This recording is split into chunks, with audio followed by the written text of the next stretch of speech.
Hallo liebe Magic Model Queen zu Hause, schön, dass du wieder eingeschaltet hast zu unserer neuen Videoreihe. Ich begrüße ganz herzlich wie immer Simona neben mir. Herzlich willkommen. Hallo liebe Yvonne, herzlich willkommen auch. Danke, dass wir wieder zusammen sind. Und herzlich willkommen liebe Magic Model Queen zu Hause. Schön, dass du wieder dabei bist. Schön. Simona, heute erfahren wir alles rund um das Thema Ägypten. Ägypten ist für dich ein sehr, sehr bewegendes Thema. Zum einen es hat schon in deiner Kindheit angefangen, du bist halb Ägypterin, richtig? Dein Vater stammt von Ägypten. Heute geht es aber über deine Erfahrungen, welche du gesammelt hast bei einem internationalen Modelwettbewerb. Und zwar hast du in Ägypten 2,5 Wochen lang junge Mädchen und Frauen begleitet aus 40 unterschiedlichen Nationen. Du wirst uns heute deine Erfahrungen, deine Erlebnisse mitteilen. Du wirst sogar eine kleine Stelle aus deinem Tagebuch vorlesen und du wirst uns beschreiben, warum dieses Ereignis so prägend und so lebensentscheidend für deinen weiteren Weg war.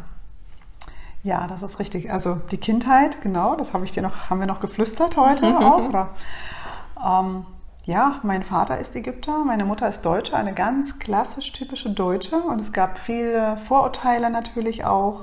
Aber meine Mutter ist den Weg gegangen und hat gesagt, nein, ich liebe diesen Mann und ich bin mit ihm verheiratet. Natürlich ist Ägypten eine völlig andere Kultur als wir Deutsche.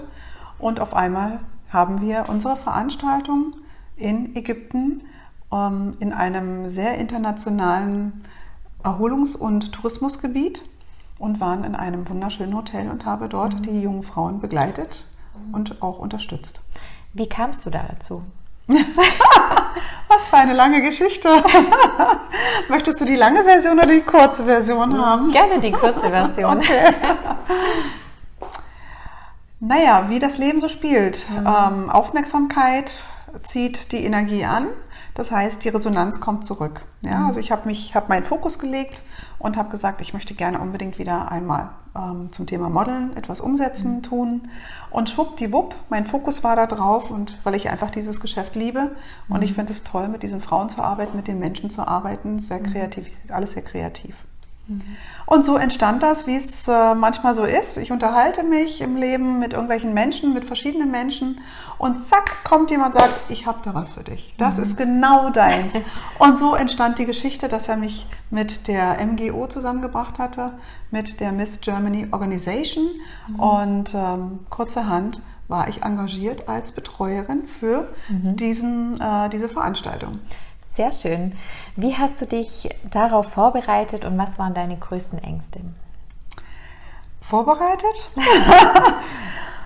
Ich habe es einfach fließen lassen. Ich habe mich riesig gefreut, dass ich dabei bin. Top Model of the World. Der Titel überhaupt, ein großartiger Titel für Models, die die sehr frisch noch dabei sind oder auch jünger dabei sind oder sagen, ich habe eine tolle Modelkarriere schon hinter mich gebracht, kann jetzt endlich einen Titel abräumen. Und das war für mich dann zu sagen, wow, ich bin dabei, das ist toll, ich freue mich riesig drauf. Ich hatte keine Erwartung, ich wusste auch gar nicht, was auf mich zukommt. Und somit habe ich einfach nur mein Herz geöffnet und mich drauf gefreut. Das war alles. Und es war sehr, sehr kurzfristig. Die Veranstaltung hatte begonnen und ich habe 3 Wochen vor Abflug erst dieses Angebot bekommen.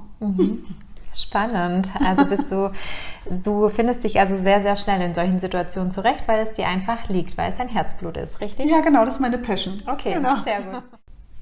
Und Yvonne, du hast mich auch gefragt zu den Ängsten, welche Ängste ich hatte am Anfang, als ich dieses Angebot bekam.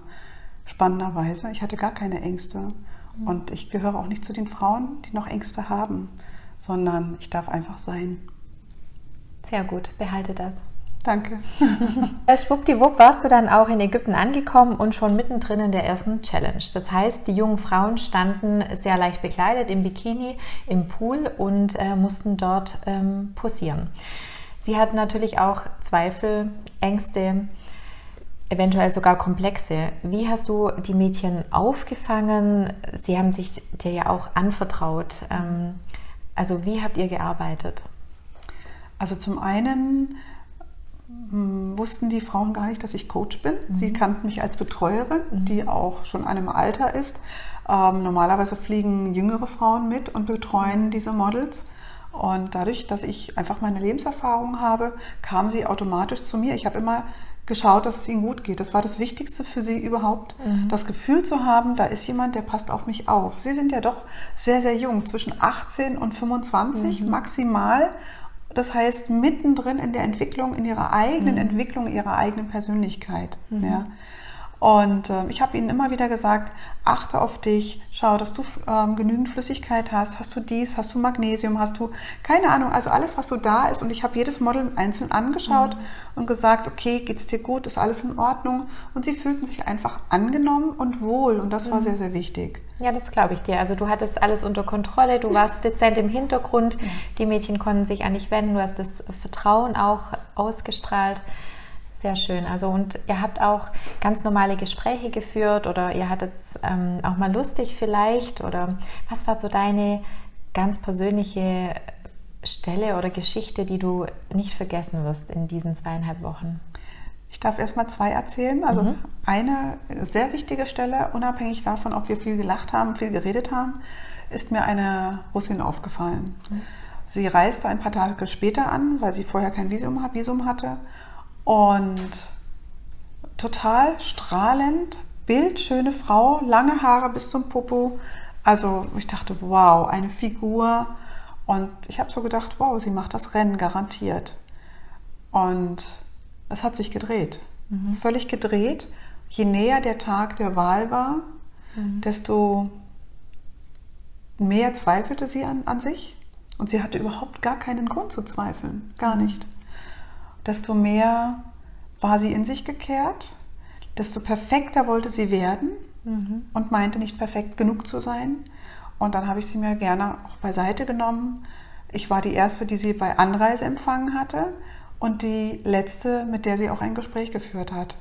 Und sie war total verzweifelt am Ende, als sie dann doch keinen Titel abräumte, weil der Perfektionismus sehr, sehr ausgeprägt war am Ende. Sie war völlig am Boden zerstört. Und zwischendrin haben wir sie aufgebaut, immer wieder abgeholt. Das war eine sehr bewegende Geschichte.